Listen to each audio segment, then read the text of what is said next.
Alors, on va s'intéresser aujourd'hui à la preuve du fait qu'une loi exponentielle va être une loi sans vieillissement. Donc, concrètement, ça veut dire quoi? Si on s'intéresse à la probabilité qu'une variable x soit supérieure à t plus h, t et h positif, sachant qu'elle est supérieure à t, en gros, ça veut dire j'ai un temps de fonctionnement qui est supérieur à t plus h, sachant que mon temps de fonctionnement a déjà fonctionné t unités. Quelle est la probabilité pour que ça puisse être possible?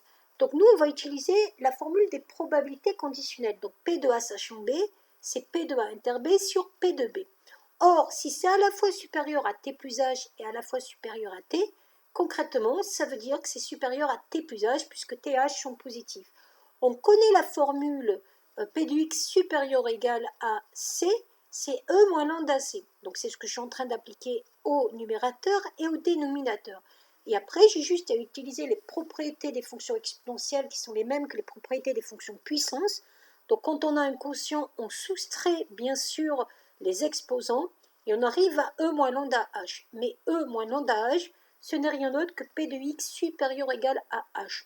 On a bien remarqué que le sachant X supérieur ou égal à T n'est pas intervenu dans le sens où ce qui nous intéressait, c'était juste le temps H qui s'était écoulé en plus.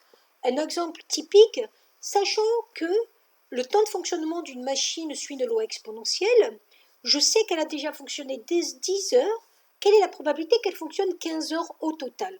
Et bien, ce qui va m'intéresser, c'est juste le fait qu'elle ait fonctionné 5 heures de plus que les 10 heures. Donc la probabilité que je vais chercher, ce n'est rien d'autre que P de X supérieur ou égal à 5. Voilà comment je l'aurais noté, sachant que ma machine a un temps de fonctionnement qui a déjà dépassé 10 heures. Quelle est la probabilité que ce temps de fonctionnement dépasse 15 heures? Uniquement les 5 heures qui me restent ici, donc c'est la probabilité que X soit supérieur ou égal à 5. Voilà ce que c'est qu'une loi sans vieillissement.